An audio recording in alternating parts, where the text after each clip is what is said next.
के बाद वो एक बार फिर अपनी शॉर्ट ड्रेस में आ जाती है। बहू, ये क्या तरीका है? संस्कार नाम की कोई चीज है या नहीं? नहीं ससुर जी, संस्कार मेरा दूसरा बॉयफ्रेंड था। अब तो मेरा उससे कोई कांटेक्ट नहीं है।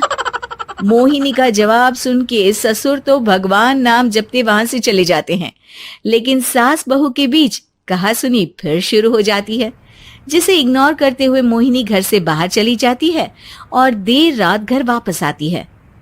मोहिनी, मैं जानता हूँ कि तुम विदेश में रही हो और तुम्हें वहीं की आदत है, पर यहाँ चीजें कुछ अलग है।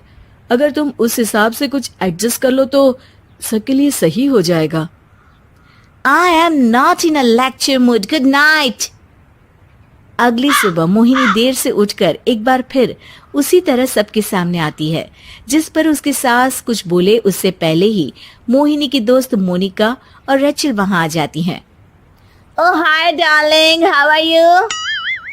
OMG, we missed you so much. I missed you too darling. Ram Ram, इन्होंने तो तुमसे भी छोटे कपड़े पहने हैं। अरे तुम लोगों के अंदर कोई शर्म लिहाज बाकी भी है या सब बेच खाई? मोहिनी, तुम्हारी मेड कुछ ज्यादा नहीं बोलती? इस पर मोहिनी की दोस्त उसकी सास का मजाक बनाने लगती है, जिसे सुन निखिल उन्हें जवाब देते हुए कड़वे शब्द सुना देता है और वो सुन के वो दोनों तो मुंह बनाए वहां से चली जाती है, लेकिन गुस्से से लाल मोहिनी वहीं खड़ी निखिल को घूरती रहती है। घूर क्या रही हो? तुमसे शादी की ये सोचकर कि विदेश में पढ़ी लिखी हो, घर में कोई पॉजिटिव चेंज लाओगी, अपनी करियर के लिए एम्बिशियस होगी, पर अपने इस बिहेवियर से उस पढ़ाई के साथ साथ अपने मम्मी पापा के नाम को भी डुबो रही हो। अगर तुम्हें ऐसे ही हाल रखने हैं तो यहाँ रहने की कोई जरूरत नहीं है। निखिल की बातें सुनकर मोहिनी रोते हुए घर छोड़कर अपनी मम्मी पापा के पास वापस आ जाती है। ससुराल में सब कुछ ठीक तो है?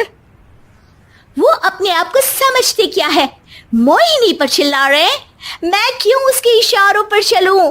मैं अपनी लाइफ अपने तरीके से जीना चाहती हूँ और वो ना आप लोगों को मंजूर था और ना ही उन्हें है। तुम यहाँ नहीं रह सकती।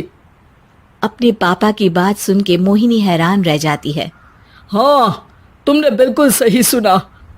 अगर तुम्हें अपने इस घमंड, बेशर्मी और बदतमीजी में ही जीना है तो तुम यहाँ भी नहीं रह सकती। बेटी, मैं मानता हूँ हमारे यहाँ रीति रिवाज बहुत मायने रखते हैं और हमने उन्हीं के ओवरडोज से बचाने के लिए तुम्हें विदेश भेजा था। एक लड़की जो शादी करके घर और बच्चे संभालती है, उससे तुम अपने आप को ज्यादा समझ सको इसके लिए भेजा था। तुम उससे ज्यादा समझो और बनो, पर तुम तो किसी दूसरी ही ट्रेन में चढ़ गई बेटा।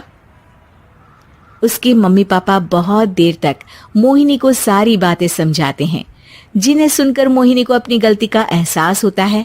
वो जॉब ज्वाइन कर लेती है और ससुराल वापस आकर उन्हें मॉडर्न बनाती है और खुद भी कुछ रिवाज सीखते हुए खुशी से रहने लगती है।